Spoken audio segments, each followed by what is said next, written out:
Lydia from the Milndavie Pottery in Strathblane, Scotland.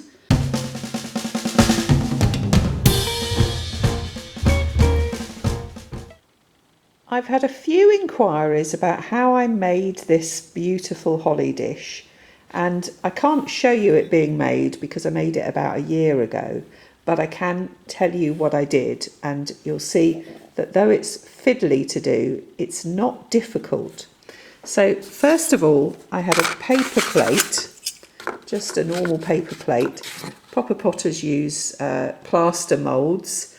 If you've just got a normal plate from your kitchen, then you need to put a barrier of cling film or paper towel between the plate and the clay, or you'll never get the clay off again. So then I rolled my clay, and then there's two different ways to make a plate. You could either just put the flat clay on top of the plate, and then you have to do, so imagine the clay is my hand, and then you have to turn it over quickly before it falls out and cut it round the edges, cut round the edges with a knife, and then turn it quickly back and you've got the right shape. Alternatively, before you put it on the plate, you cut a circle the right size, remembering it needs, because of the lip here, it needs to be slightly bigger than the circumference, the diameter of the plate.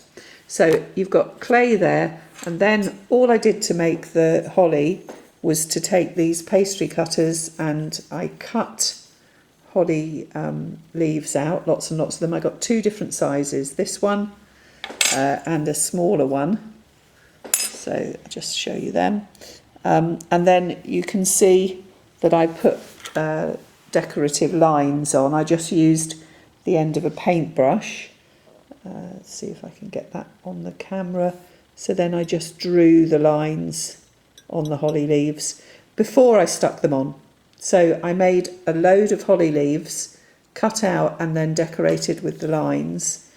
And once I'd got as many as I wanted, then I used score and slip method for sticking. Really important that you check out our video about that and know how to stick your clay one piece on top of another. So I scored and slipped each of the holly leaves on, and then I made little tiny balls, and I also scored and slipped them as well. And then just to say the colours that I used, the holly leaves are a glaze called seaweed, the balls are a glaze called fire brick red, and the actual plate is a glaze called ancient jasper.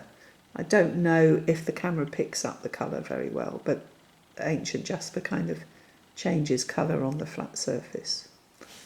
So after I'd made it, when it was completely dry, I sanded my edges to really make sure that all the little edgy bits were not messed up.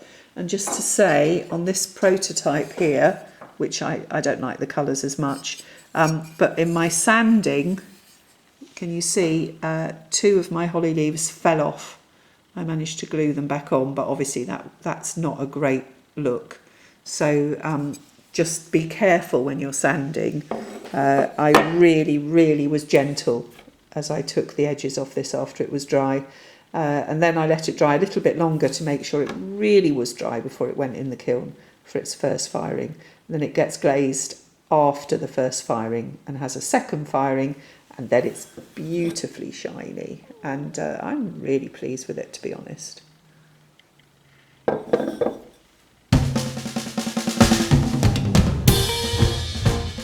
These holly leaf cutters, even though they're a bit fiddly, you can make some really cute things with them. Look, this little Christmas dish, tiny little Christmas dish, is very sweet. Seaweed leaves, fire red berry, and that is oatmeal, the actual dish. And the other thing I've done with them is I made a little gift tag. You can only do writing like that if you use a celadon, that is the jade celadon. But I can just put that on a piece of string and attach that to a present, and who could get anything more personalised than that?